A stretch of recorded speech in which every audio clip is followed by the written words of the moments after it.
one day, like we were talking in the in his car. We are like driving back from skipping class, and Crazy. and I had a troubled childhood. And he asked me, he was like, Can I like ask you something without anybody else around you? You don't have to like tell anybody ever. I was like, sure. And he's like, why are you Christian? Like, why are you Catholic? Of all the things, like why Catholicism? I think at first I asked him like, if you had to be a religion, what would you be? And he like laughed at me, and he was like, why are you Christian? Like, let me ask you this, like, why are you Christian?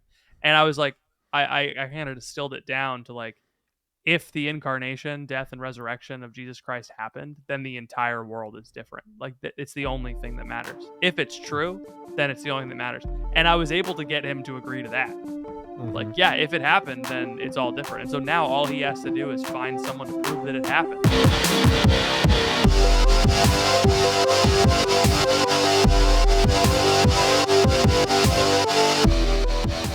Welcome to The Crunch, the only podcast that eats without the crumbs. It's your boy, Ethan. You miss it's leaving any crumbs. The only podcast that leaves crumbs. I'm Ethan. And I'm Baby Girl. Patrick and I were just on Urban Dictionary right before the show started. Yeah. And we were trying to find out. We're trying to find out what the Gen Alpha is saying. So if you don't know, there's a phrase called "he ate and left no crumbs." A lot of people are familiar with "he ate," right? Mm-hmm. Like yeah. if someone does like maybe a cool dance, and in no other contexts, people will say he ate that, right? He really ate, though. He really ate. Or when someone goes on a rant on Twitter like me, he goes, well, he really ate. Yeah. Which is, it's interesting because it's very food themed because someone is either cooking or eating, you know, like hold up, let him cook. Oh, but he ate, He's cooking. He's eating. He's packing. He's reheating. He's Carl Keating. He's Carl Keating. It's like a guy that I know. Nobody would know Carl Keating except for me. That's kind of funny. Carl Keating who am I thinking of? Carl Keating is a theologian. Yeah, that's what I'm talking about. Oh, you're talking about the theologian? You just know a guy. The famous theologian Carl Keating. I would like to welcome everybody to the Crunch Catholic Podcast. This is a podcast. Carl Keating is the Catholic apologist and author who founded Catholic Answers. When you keat and you leave no crumbs. Do you know Carl Keating? Yeah, we're pals. He was in my top 8 on MySpace. Here's the thing. This is the Crunch Catholic Podcast. Yeah, this is the Crunch Catholic Podcast. And this is a podcast where me and my friend Patrick talk every day for the last 7 years about Catholicism. And you're here now and you're listening to us. And today we're going to talk about evangelization and what all. And I want you to listen to it now, please. And Thanks. Thank you. We're trying to get better at getting to the point early. A lot of people listen to the podcast. A lot of people listen to the podcast for our boyish charm and stunning good looks. Yes. Respectively. But some people listen for the content, and so that's what we're talking about today. We're talking about today. Skip to minute 25 if that's what you want to hear. I don't know. Something. We could put chapters in there, but no, I don't know. I have a job. Chapter. Right.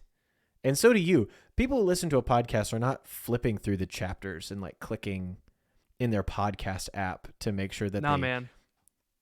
No, I don't think that's happening because people are driving, they're cooking, they're eating, and they're cleaning, and they're doing all kinds of stuff, and they don't have time to use their thumbs to select. At least for me, I don't know about you, but no, I don't. I think our podcast is an entertainment podcast. I think it's that first and foremost. I don't think it's an informative podcast. I was listening to an informative podcast about like email marketing or whatever. Oh gosh, nerd. I know. Wow. And I was like searching like email marketing. What? Patrick regularly does stuff that I would rather institutionalize myself before doing willingly. Like I would rather go to the place with the white walled rooms and say, please sign me up, take me away before I listen to a podcast about email marketing. That's why I have you, because you listen to them and you report on them to me. Yeah. You're the What am I? What value do I provide to this operation? Tell me, please, because I'm not sure what it is. You keep me from talking about email marketing on the podcast. All right. I do. Yeah. You make sure that I say the email, that I'm looking up email marketing so that I'm a nerd, but you keep me from making this an email marketing podcast Yeah. or whatever thing I'm interested in. So I was Sure. searching email marketing for beginners. Okay. Okay. Yeah. And so I found a podcast that's just about email marketing. Now, if you were a podcaster and you were Yeah. making an episode Mm-hmm. called Email Marketing for Beginners, would you begin that podcast with a bunch of inside jokes that only your listeners would know? Your listeners who are primarily people who are not beginners at email marketing. This feels like a trick question to me. No, it's just it was 15 minutes, and I was like, when are you guys going to get to the email marketing? Oh, so he I was understand your frustration. Oh, I see. I thought They you were were like- saying that, like, if we were a good podcast, we would not do any jokes and we would get right to it. But you're saying they're a bad podcast and they did a whole bunch of jokes. Because they're like, this is an informative podcast, but it was very personal. Right. It seemed to me like it was Right. personality driven Yeah. at the beginning, even though they were the episode, not the show itself. The episode was about like for beginners, and so Yeah. people that are searching for beginners are going to be beginners, and they're therefore not going to have ever listened to your podcast before. It'd be like if you listen So to this Father Mike is Schmitz. apologetics for advanced crunch listeners. Yeah. Yeah. Sorry. It'd be like if you listen to Bible in a year and you click on it, it's like, oh, Exodus 13. I'm so excited to hear about the breastplate and the ephod. And and at the first 5 minutes is Father Mike talking about like the huge dump he took that morning. And you're like, what is happening? This is What's not going supposed to be. I clicked on it to hear about Moses, and I'm hearing about something else that's been parted, and that's no fun. A different sea of sorts. Different sea of sorts. Ew. Yeah. So if you're here to just learn, this is not the podcast for you. If you're here to learn and laugh, to goof and gaff, then you're in the You're right big place. on the rhyming today. That's the second time you've concocted a Dr. Seuss-esque I was rhyme. hanging out with my son, and when I hang out with my Yeah. son, I sing little songs. Like I gave him a monkey hug, which is when you go up and down. Uh-huh. And it turns your frown upside down. We have a big feud in our house right now surrounding the foot book. Are you familiar with the foot book? I am familiar with the foot book. Okay, so there's a page like this. There's a page in the foot book that my wife and I read differently. And it's become a source of major tension in the marriage because it's wet foot, dry foot, low foot, high foot. But the problem is that Emma reads the book. She reads the page top to bottom, and so she'll go left foot, right foot, or no, wet foot, dry foot, high foot, low foot, and I'm like, that doesn't make any sense with the rhyming scheme of the rest of the book. You should rhyme the dry and high on the second. And high, not back. It should be A B A B, not A B B A.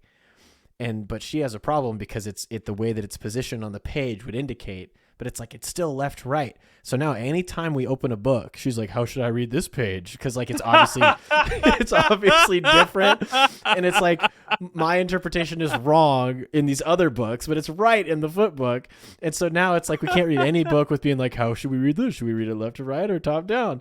And it's all my son's fault for wanting to read the foot book 15 times in a day. That is so funny.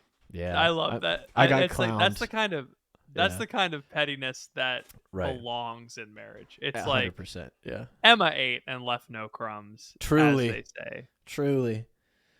Yeah. Well, what can you say? I'm not really sure. I'm not sure. That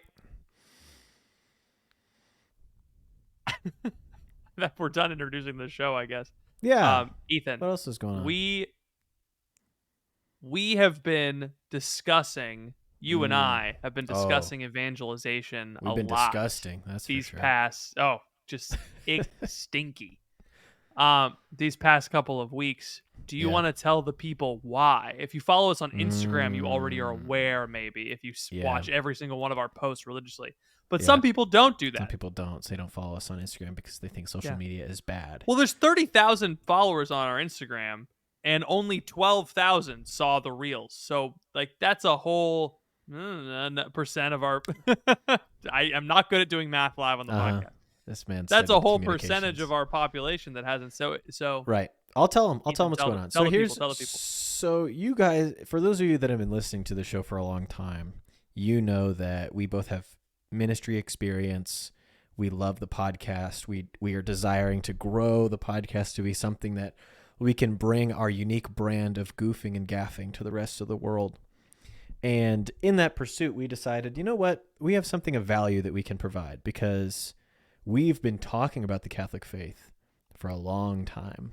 Like since, I mean, we were both defending Catholicism in high school at the lunch table, you know, that was, which is funny because we didn't know each other back then, but we were walking similar paths, except I was, we were both yelling at our atheist friends in 2014, 2013. Right. It's been over a decade for me of being really annoying about apologetics. Yeah. I mean, a decade ago, I was graduating high school. So it's like 13 years now that I've like really cared about apologetics. Oh yeah. Which is kind of nuts when you think about it. It's half of my life. Yeah. For pretty much half of my life, at this point, I've been like invested and interested and engaged in knowing and defending the Catholic faith, which is crazy. For my entire life, I've either been defending apologetics or pooping myself. I pooped myself for a very long time. Up until middle school there, Chief? Up until the end of middle school, yeah. Yeah, that was, I mean, I had that sometimes where you get stuck in the hallway and you're trying to make it. And you're waddling, you know? And you're waddling. You're going. And you're waddling, but there's a pretty girl You got in the a cork way. in it. The cork's coming out. The cork is falling out fast, and you don't have any room for your Algebra 2 textbook in your backpack. So you got to like carry it, and that's like adding stress on your body because you're 95 pounds. You know, textbook's 15 pounds. You're like, and you're just lugging around. You got a pencil case for some reason. You have a box of pencils in 7th grade for some reason that you're carrying around.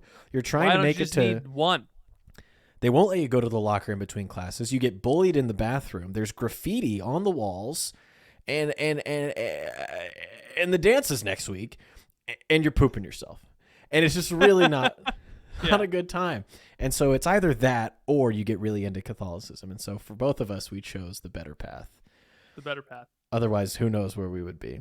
Out on the street somewhere. I'd still be pooping myself at Ronald McNair Middle School. It's a very poop-heavy episode, which is not what I was intending at the beginning of it. It's just on the brain, I guess. You change enough diapers and your whole world becomes poop. So, yeah. So we've done a lot on this show. We've tried a lot of different things over the years. And I think, I mean, we're at a place now where we feel very confident and comfortable in telling people about the Catholic faith from like a experience and knowledge perspective. You know, like for a long time, I was of the opinion that you and I were not the best at it. You know, like, oh, there's people that are smarter than us that have been doing it for longer than us. But you said something that was really interesting to me a couple of weeks ago that changed the whole landscape of what we're doing. And and it's that there's people out there who have never heard any of this before. Like there's new people that haven't heard all of the stuff that we've heard, haven't heard all of the arguments that we've heard, and they might not necessarily receive it from Jimmy Akin or from Trent Horn or from Fulton Sheen or whoever it is. They're probably more likely posed to hear it from someone like us. From someone who knows what it means to be baby girl. Sure. Yeah. You learned that word probably 30 minutes ago. And I don't like how often you're using someone who knows what it means to be goated with the sauce. Two quirked up white boys who can accurately explain the depths of 2,000 years of Christian tradition. I said quirked up. I did not say corked up. But it would be funny. Yeah. We are kind of. So what we did was it's like in Looney Tunes when like Daffy Duck sticks a cork up Bugs Bunny's butt and then he like puts a firecracker in his mouth. It's like, and then he just explodes. Like that's us right now. I feel like they used to do that a lot back in the old cartoons. They used to go hard. There was a lot of cork action.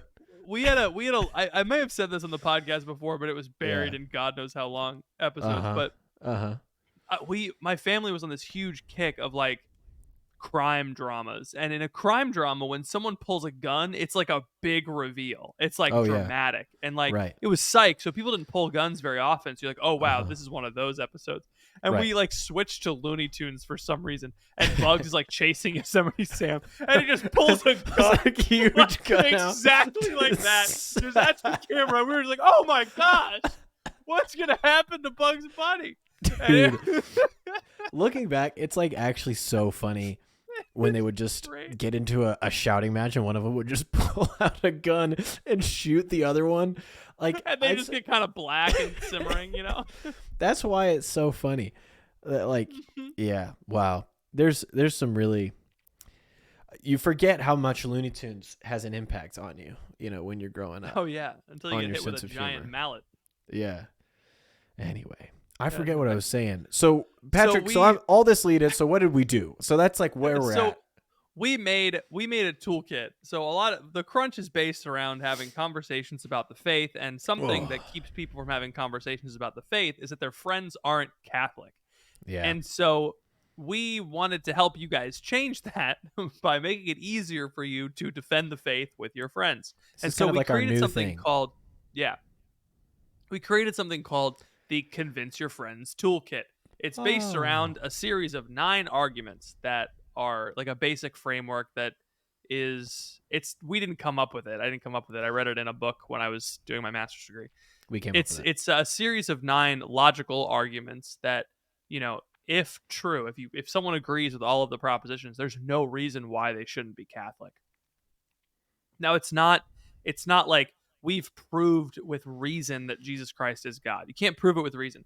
But what you can prove, for example, you can prove that God exists and that a human being has a soul and that the human soul is immortal, but you can't prove that Jesus Christ is God. What you can prove is that the New Testament is historically reliable. And in the New Testament, Jesus Christ performed miracles. And in the New Testament, that he declared himself to be God. And so, excuse me, I should not be drinking fizzy drinks on the podcast. And in addition to your shrimp fried rice debacle, you're kind of a mess. You're like I can see your stomach right now on the camera. You look like a witch's brew in there. You look like a bubbling cauldron that a child is about to be cooked in. Yeah. That's what you look like. That's what I look like to you. I forget. So we made this toolkit, and we wanted to make it so good that people would pay for it, and people have been paying for it. Oh, they've been paying for it, bro. People have been. So the response to this has been so great. Like people have been sending us like $10, $30 in response for. The number went up just again. Refreshing it like a slot machine. I really all day I've just been clicking refresh to see. Number it's so up. nice though because like we feel like we've made something extremely valuable that people would pay for. People actually take that money and make it and put it into the next thing, right? Right. And so people have been paying for this. So it already about how many people have downloaded it so far? Like 100? Almost 400 people at this point. Almost 400 people have downloaded it, and they've all paid they've all paid varying amounts. But we're giving it away for free, so you can have it for free. You can pay for it if you want, but we're giving it away for free. You can go to thecrunchcast.com/toolkit. And it'll take you to a page where you can put in your email and you'll have access to it. And then you can pay for it if you want. It's $0 and it says, I want this, name a fair price. And you can put in like anywhere from $1 to 100 or $1 million. Who cares? Or 1,000. $1 billion.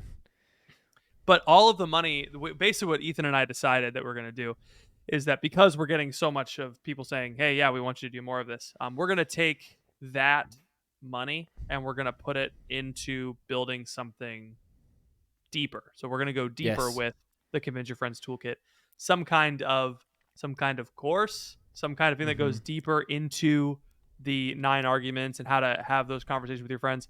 And if you want to hear more about that, if you're like, oh, that sounds cool, make sure you're in the Discord. Yeah. bit.ly/crunch Discord, because that's where we're going to talk about it. That's where we're going to announce it first. That's our community. That's where we put everything. So if you want to get the toolkit, go to thecrunchcast.com/toolkit. If you already got your toolkit and you've loved it already, go to bit.ly/crunch Discord. Thanks so much. We love you guys. This is exciting because for me, I don't know how you feel, but I like the thing that I really loved about being a focused missionary was the fact that every day I got to wake up and my job was teaching people how to teach their friends what it means to be Catholic every day. Super, yeah. You know, and and a lot of that was like me going and doing it myself. So I would take students Mhm. with me, and I would go up to strangers, or I would have conversations with people who aren't Catholic, and I'd just be It's like, so "Come with crazy that me. you used to do that. Come." I know, right? Come That's with wild me and sit to next to me. imagine. What do you mean? What do you mean? Can I imagine? Walking up to strangers and being like, "What do you think about God?" Well, you don't start there Nah. unless it's like, unless you're feeling particularly angsty that day. Like some days you just like, man, I don't want to freaking do this. Like, I don't want to go. I don't want to bother these people. Like Yeah. I'm stressed, or I'm hungry, or I'm whatever. So some days you just go and be like, do you, do you believe in hell? You just would be. Some days those were the worst conversations, and some days they were the best. But usually we would start because usually people were with the phone, and so a really easy thing was like you'd walk up to them and say, "Hey, what are you doing on your phone?" And they'd be like, "Oh, I don't know, nothing." And it'd be like, "No, I can see you're doing something. What are you doing?" And they'd be like, "Oh, I'm watching a video." And be like, "Cool. What are you watching?" And be like, "Oh, it's this guy who builds computers." "Oh, cool. Have you built a computer?" And then you have a conversation with him or her about that thing. Yeah. And eventually you say, "Hey, we're with the Catholic Center, and we have Bible study at this time, or there's mass tonight, or whatever the thing. There's dinner tonight. Whatever the thing was that you were inviting them to." You say, "Do you want to come?" And most of the time they'd say no, but then you'd say, "Okay, well, is there something like, can I get your number? Like, I'd love to hang out sometime." And then usually they give you their phone number. There was only like maybe one or two times that I can remember where someone was like completely like just walked away in the middle of a conversation, like mad, that I was like a Christian talking to him, you know? Yeah.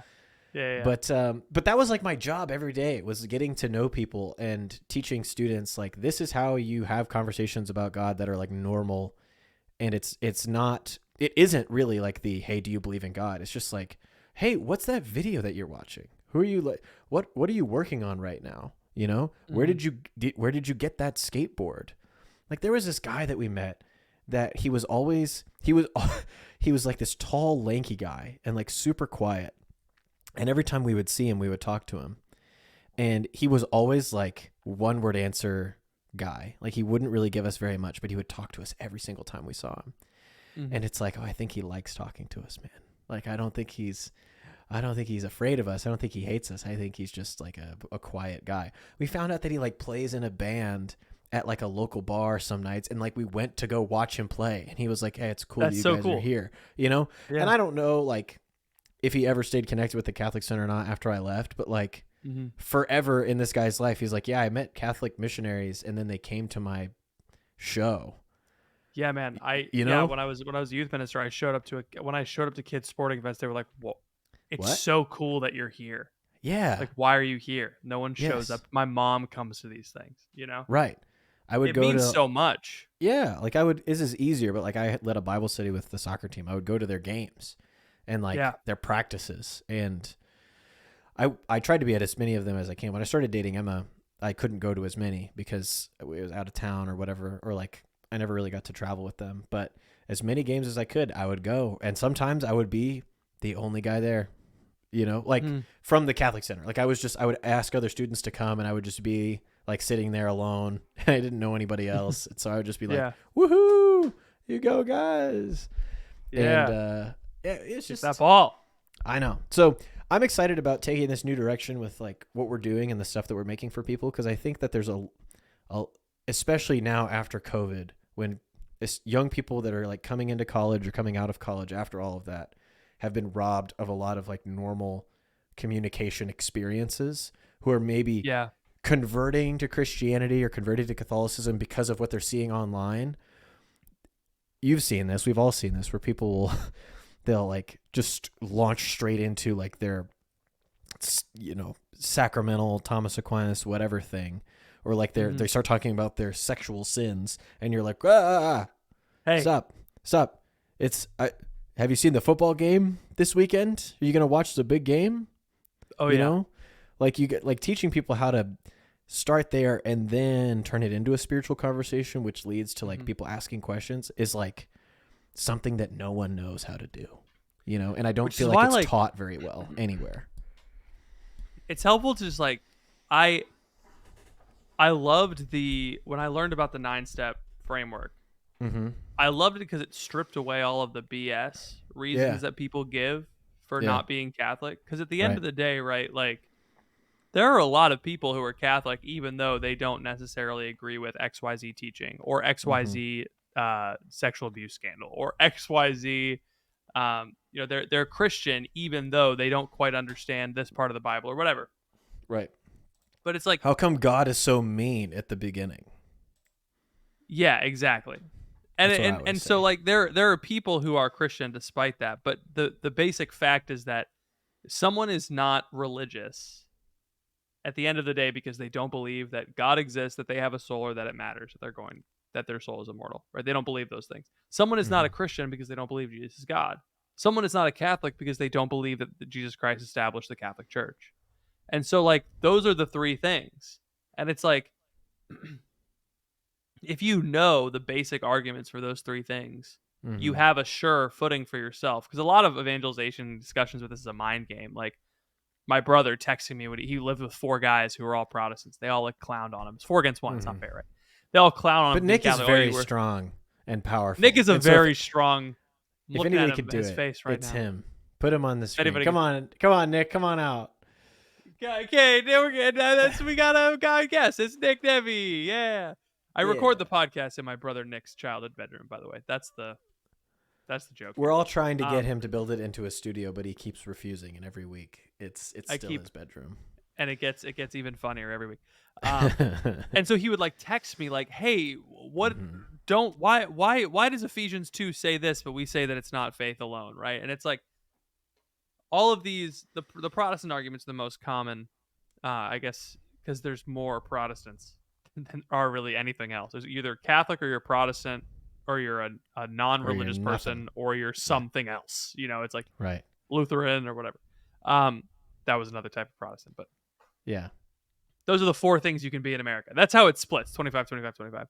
And so like the Protestant arguments people get into like tizzies about like, well, worshiping Mary, faith in alone, scripture alone, all this stuff. But if Jesus Christ established the Catholic Church Mm-hmm. and the Catholic Church says this thing, really doesn't matter what you think about Mary Right. or what you think about indulgences It's or what you true. think about the Pope. And actually all of that doesn't matter. And so like having those conversations and getting someone to agree with that of like, okay, so like if we can both agree that Jesus Christ established the Catholic Church, then can we agree that actually it doesn't matter what we think about faith or what we think about works? But he didn't. Okay, fine. That's fine if you think that. But like if he did, then, Mm-hmm. but then it becomes the breakfast question, right? Like, Yeah.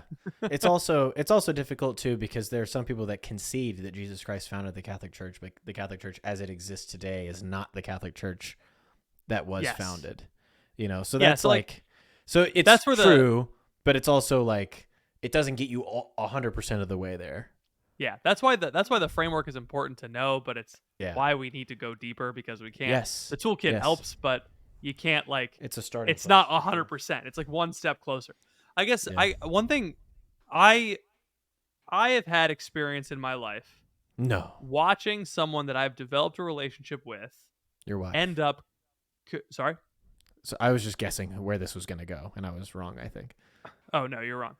Okay. I've experienced in my life starting like a relationship with someone who, and by that I mean like friendship, Oh, okay. where they start out not Catholic and they end up Catholic. Uh-huh. Have you had these experiences in your life? Yeah, I have. Most people, I don't think most Catholics have. I don't know many Right. Catholics who know like Mine is someone who Andrew Jordan. Oh yeah? Andrew Business Jordan, who has sponsored this podcast a long time ago and is still a That's very true. good supporter. I knew him many when of we our were listeners like have experienced this. I knew Andrew when Andrew Jordan was like 5. We knew each other. And then like we got in trouble in English class together. And then years later, after I start the podcast in college, he's like, "Hey, by the way, I'm going through RCIA." And I'm like, "What?" And now he's like in our Discord, which is weird because we were in the same Boy Scout troop. You know what I mean? That's so like, cool. Isn't that Yeah. kind of a wild thing? So Yeah. anyway, but I know what you're talking about. I've seen people go from non-Catholic to Catholic, and like Most people have not. Most people only see most the people opposite. haven't, and so Yeah. we've kind of, I think Ethan and I have kind of seen what those conversations look like and what the slow It's a slow process. Well, I remember a friend in high school. I watched them go from not believing that the Eucharist was Jesus to Mm-hmm. believing that the Eucharist was Jesus. It was Yes. crazy to see, like, eventually, like, the biblical arguments and like the conversations, like, we had those conversations. You had to have them over and over again, but it was because, and this is where I think the toolkit really helps, is that you're able to, instead of constantly having to deal with jab jab jab, like, it's just an attack sometimes, like, oh well, Catholics Mm-hmm. believe this and Protestants believe this. I actually don't care what Catholics believe and what Protestants believe. I care what Clip you it. believe. Oh, yeah. That was fun. It's just this is a funny thing to be like, I don't care what Catholics believe, and then I'll just put that on Twitter every time you post something. I don't care what Catholics believe Catholics or what believe. Protestants believe. I care what you believe, right? Like, Yeah, I care what you exactly. think. I care This what is you the think. problem that most people don't understand how to have these kinds of conversations because they get so wrapped up in it gets so mixed up with identity is the problem. So like Yeah, that's huge. Yeah. when you are having a conversation about faith with someone and you're Catholic and they're not and they're asking you questions and they have a disagreement, most people struggle because they have their own Catholic identity wrapped up in their ability to succeed at the conversation. Like, Mm-hmm. I am a Catholic and I know that I'm right, but this person's arguments are either like beating mine or like I can't explain myself sufficiently.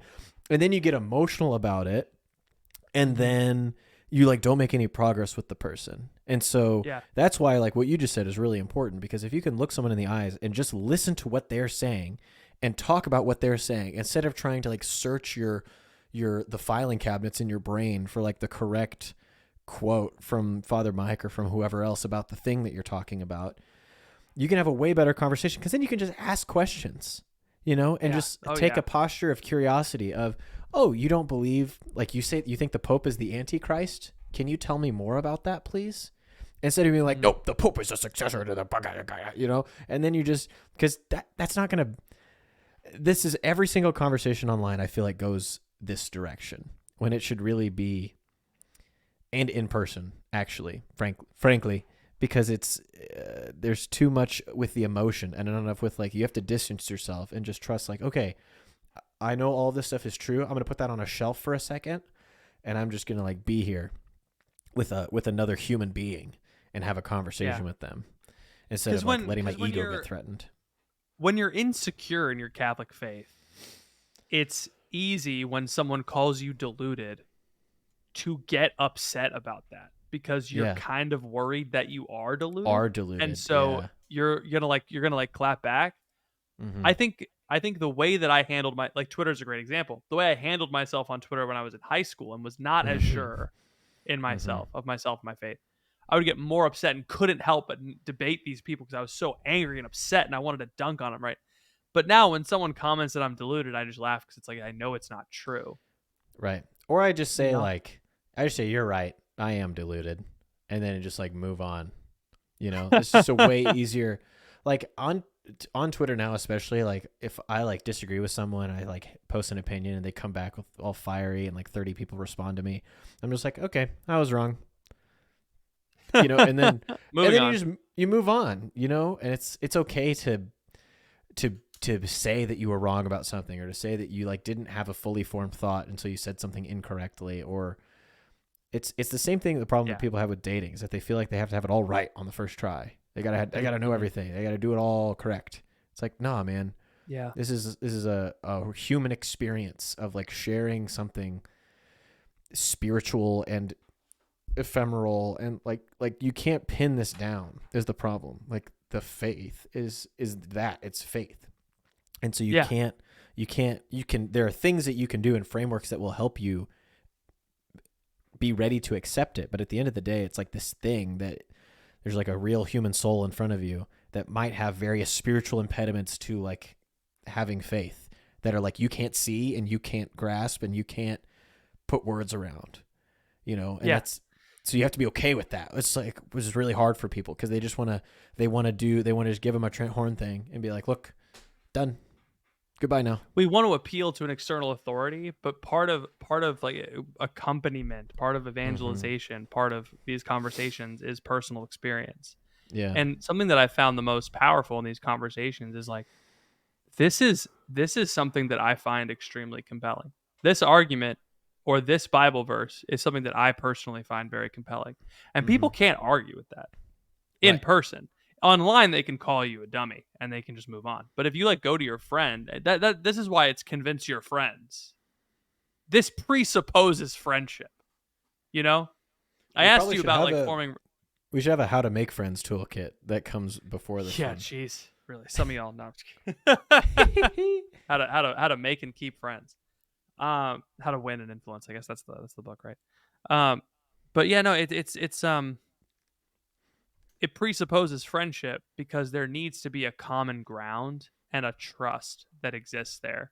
Like if you copy and paste the arguments from the Convince Your Friends toolkit and put them on Twitter, it's not going to convert the entire No. website. Whoever sees No. the tweet, Even if you Elon need Musk tweets it, is the thing. Like you can it's not going to work. it doesn't matter if everyone on the website sees it, or it doesn't matter if like the president of Joe Biden's America, aka Joe Biden, gets up and says like all of these logic proof arguments, or like said like if Joe got up today and was like, we're going over the which is always a dice roll, by the way. Yeah, if he If gets Joe up. gets up today. Yeah. We're going to be Catholic, and we're going to be America, and we're all going to be in the Catholic Church together. And back when I was a boy. That's such a good Joe impression. It's Thank like you, he's on the thank you. podcast. Hi, Joe. Hello.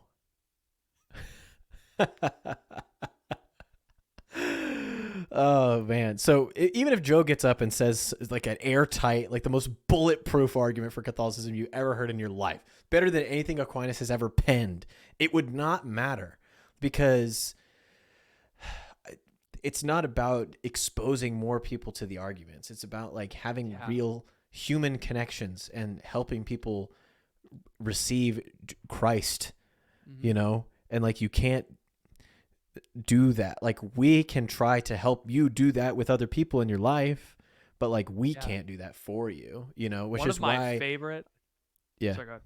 I was going to say, this is why favorite like we're making stuff for people to help other people, not like, Yeah. like we can't really help you, you know, but like we can help you help other people, or help you help yourself, you know? It's really funny how sometimes simple it is to like understand, just having these conversations. In the explanation for the toolkit, I talk about how to use it, of like, sit down with your friend and be like, this is an argument I find really compelling. I think that if all of these things are true, and it's a syllogism, so if you're like looking at it, if you're looking at it objectively, you should be able to say, if all of these things are true, then the conclusion is true. So you should be able to, someone who is intellectually honest should be able to say, like, if XYZ is true, then A is true. And so like, I find this argument really compelling. I think all of these things are correct. Can we go through these and you tell me which one you think is wrong or which one you disagree with? And then you only talk about that thing, because that's the only thing. Right. If it's like, if you're arguing that the New Testament is a historically reliable source, they don't believe that the New Testament is historically reliable. Okay. So like, you go through the argument, you start with, we know that the texts are authentic. And they're like, I don't believe the texts are actually authentic. Stop there. It doesn't matter that Jesus Christ established the Catholic Church in Matthew 16:16, because they don't believe that Matthew 16:16 is authentic. So you need to go back there and not move on until. And it would be great if you could, like, you know, hit them over the head and be like, yeah, look at all the saints, look at all the miracles, look at all this, look at all that. It doesn't matter if they don't believe the Bible is real. And so like, you stop there and you move on.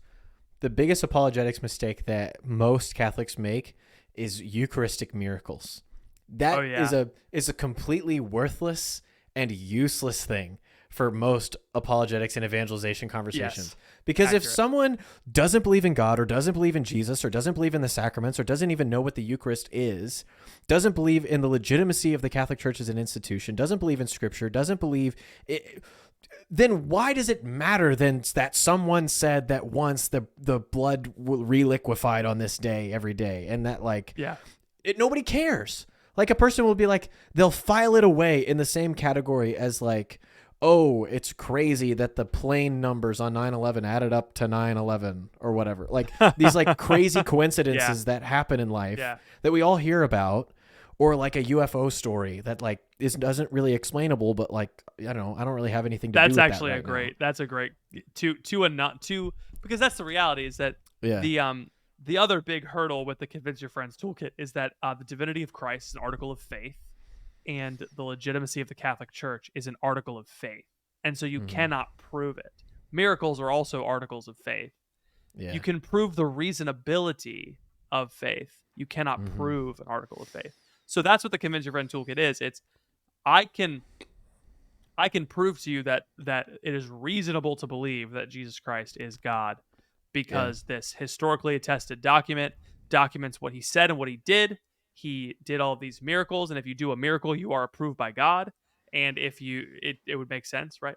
And then if you, if you say you're God and you perform miracles, that probably means that God approves, which means you're God, right? Like that's reasonability that Jesus Christ is God. But if you said that to your atheist friend, they would laugh at you if you Yeah. started there Yes. because you need to talk about God existing first. Right. I can't. It drives me up the wall where people are like, if your friends don't believe in the Catholic Church, tell them about Eucharistic miracles. All right, I guess it's nice for people that already believe in God that need like a reaffirmation of it, and I'm sure that there have been plenty of people that has been the thing that has, convicted them. Well, you But I hear it think all the they're in the time with like scientists who test the blood and all right, that stuff, but it's like right. they're experiencing the miracle. You're Yes, hearing about it. They're hearing about it from you who heard about it from somebody else. Like it's too far right. removed. It's This is basically the a Bible at that point. right, exactly. Yeah. And there's just so many better ways. Like Mhm. you going and like giving food to a homeless guy is going to be a more powerful witness than telling someone about a Eucharistic miracle. You know what I mean? Like living the works of mercy and like being a Yeah. charitable person and like striving for virtue will be more of a witness than like sending someone an article about like a crazy thing that happened in Or I'll do you one Portugal. better. I'll do you one Yeah, better. tell me now, man. You loving them despite the fact that they disagree with you Whoa. is proof. It's very hard to love someone who is constantly degrading your faith, something that you care a lot about. I Yeah. do remember one time. I do remember one time I was having a deep heart to heart with my buddy who was an atheist. He was an Mm-hmm. atheist, super lefty when we were in high school, and because I was young, I was Cringe. super right wing and Yeah. super Catholic, and so we were kind of the polar opposites of each other. Our lunch table hated us because we would Sure. constantly go on these Just so screens, right? annoying. Yeah. It's awful. And one day, like we were talking in the in his car. We are like driving back from skipping class, and Crazy. Crazy. and I had a troubled childhood. And he asked me, he was like, "Can I like ask you something without anybody else around? You don't have to like tell anybody ever." I was like, "Sure." And he's like, "Why are you Christian? Like, why are you Catholic? Of all the things, like why Catholicism?" I think at first I asked him like, if you had to be a religion, what would you be? And he like laughed at me, and he was like, "Why are you Christian? Like, let me ask you this, like, why are you Christian?" And I was like, I kind of distilled it down to like, if the incarnation, death, and resurrection of Jesus Christ happened, then the entire world is different. Like it's the only thing that matters. If it's true, then it's the only thing that matters. And I was able to get him to agree to that. Like, Mm-hmm. yeah, if it happened, then it's all different. And so now all he has to do is find someone to prove that it happened, and Right. then that means he has to be Christian. I remember like his tenor changed. Like I actually witnessed a conversion in him. I'm Mm-hmm. all about the scare quotes today. Like a conversion of like an accepting of he was so closed off. He was so closed off to it. But that conversation after over and over and over again, it just moved him a little bit closer. And like that's oftentimes that's gonna be your role. Of your role is just moving this person from I don't actually know anything about God, and then they move into actually I kind of want to get baptized. Like I actually think that might be Mm-hmm. something that I should like, I kind of do want to give myself to Jesus and like let Jesus heal me in this way. Um that's a transformation I've seen too. That one took like a day. That was an interesting one. Hmm. I've told you that story before, right? Yeah, I think so. Yeah, I had a retreat when I was a youth minister in Newcastle. So the Lord was working in Mm-hmm. those kids. My one of the girls, Mia, brought like all of the. She was responsible for half of the youth group, probably Yes. 75% of the youth group, and she's like this little mousy kid who brought everybody in. And she brought 2 non-Catholic friends on a retreat of 10 people, including those kids. And they both, by the end of it, were like, "I want to become Catholic." It was so cool. Like, and it was all because of Mia, right? Like these Mm-hmm. conversations that she had with these girls A about her corked faith. up white girl who's goaded with the sauce. Mia is going with the sauce now. It is oof. She's a great person. Um, but yeah, and then one of them came into the church. The other one ended up not going into the church, unfortunately, which was sad. There's But still she's on her time. journey.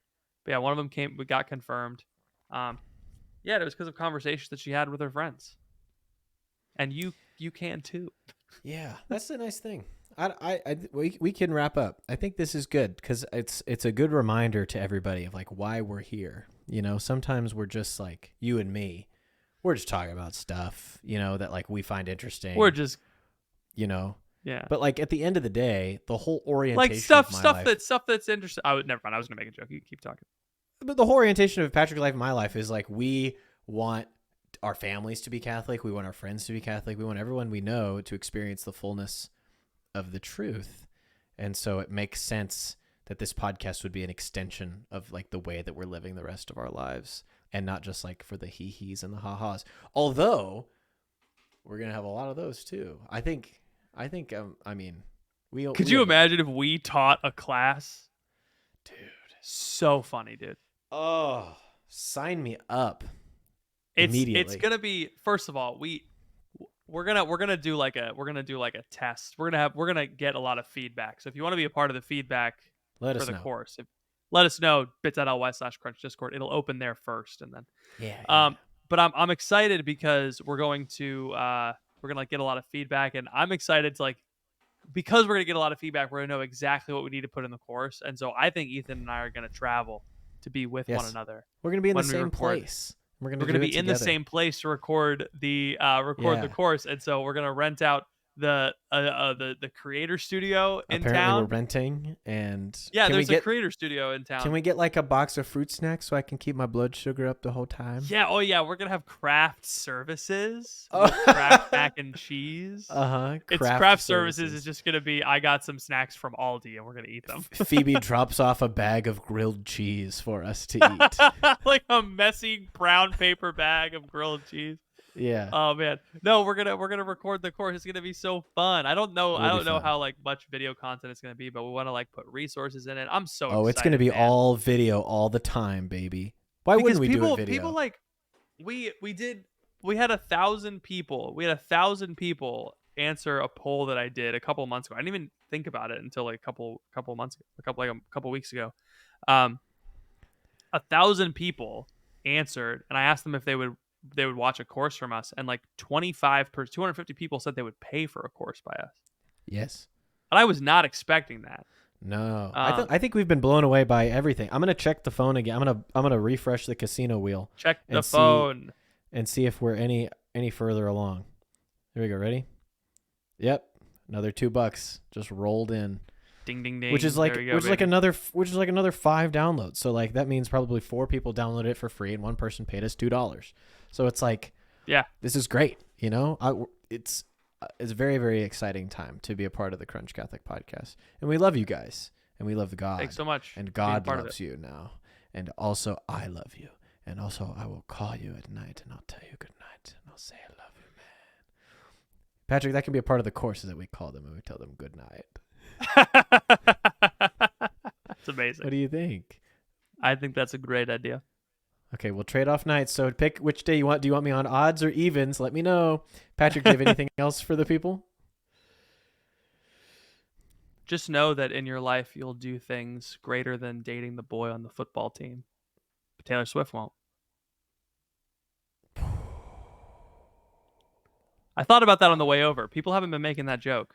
I know, she's so cringe, and we haven't really She spoken wrote the about song 15 about how her friend dated a guy on a football team and it was bad. it. Yeah. And now she's dating the boy on the football team. Now she's cheer captain, and I'm on the bleachers. Someone has made that joke, surely. Someone's made that joke, but I haven't heard the joke about 15 yet. I'm thinking about making it. Okay. 'Cause when you're 15, somebody tells you to podcast. All right. Thank you all for listening. Please pray for us. We'll pray for you. We'll see you all next time. Bye. Bye, everybody.